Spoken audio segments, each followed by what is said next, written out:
Most people retire at 65. He was just getting started. Welcome to Story Studio 91. Harlan Sanders sat in his car outside a restaurant in Kentucky. The year was 1952. He was 65 years old. His Social Security check had just arrived in the mail. It was $105. That was all the money he had in the world. Most men his age were enjoying retirement, playing with grandchildren, relaxing on porches, but Harlan had nothing to retire to. He had failed at everything he ever tried, and now he was broke, old, and alone. Harlan was born in 1890 in Indiana. His father died when Harlan was just 6 years old. His mother had to work in a factory to feed the family, so young Harlan became the man of the house. He cooked for his younger brother and sister. He learned to make meals from whatever they had: bread, vegetables, sometimes a little meat. He got good at making food taste special even when they had almost nothing. At age 12, Harlan left home. He lied about his age and got a job on a farm. Then he worked on streetcars. Then he joined the army. Then he became a railroad fireman. Then he tried selling insurance. Then he tried selling tires. Nothing stuck. Every job ended the same way: fired or failed. By age 40, Harlan had worked dozens of jobs. He had nothing to show for any of them. Then he opened a gas station in Corbin, Kentucky. He started cooking meals for travelers who stopped for fuel. People loved his fried chicken. They would drive miles just to taste it. Harlan perfected his recipe. He used 11 herbs and spices. He cooked the chicken in a pressure cooker to make it crispy and juicy. Word spread. Soon, Harlan was running a restaurant attached to his gas station. He called it Sanders Court and Cafe. For the first time in his life, things were working. The restaurant seated 140 people. It was always packed. The governor of Kentucky made Harlan an honorary colonel for his contributions to the state's cuisine. That is when he started calling himself Colonel Sanders. He wore a white suit and a black string tie. He grew his hair and beard white. He became a character, a brand. But then disaster struck. A new interstate highway was built. It bypassed Corbin completely. Overnight, his restaurant lost all its traffic. Nobody drove past anymore. Nobody stopped for chicken. The business collapsed. Harlan had to sell everything just to pay his debts. At age 65, he was back to zero.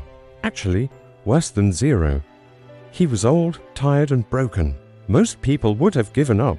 Most people would have taken their tiny Social Security check and faded away quietly. But something burned inside Harlan. He had the best fried chicken recipe in the world. He knew it. He had spent decades perfecting it. He was not going to let it die with him. So Harlan made a plan. He would sell his recipe to other restaurants. He would teach them how to make his chicken. In return, they would pay him a nickel for every piece they sold. It was called franchising, though most people had never heard the word. Harlan packed his pressure cooker and his spices into his car. He started driving from restaurant to restaurant. He would walk in and ask to speak to the owner. Then he would offer to cook his chicken for them. If they liked it, they could use his recipe. The first restaurant said no. So did the second, and the third, and the 10th, and the 100th. Harlan slept in his car most nights. He could not afford hotels. He ate his own fried chicken because it was all he had. Rejection after rejection piled up. People laughed at him. They called him crazy. Why would they pay some old man for a chicken recipe? They had their own recipes. They did not need his. But Harlan kept going. He believed in his chicken. He believed in himself. After more than 1,000 rejections, someone finally said yes. A restaurant in Salt Lake City agreed to try his recipe. Their customers loved it. Word spread. Other restaurants started calling Harlan. They wanted his recipe too. Then more called. And more.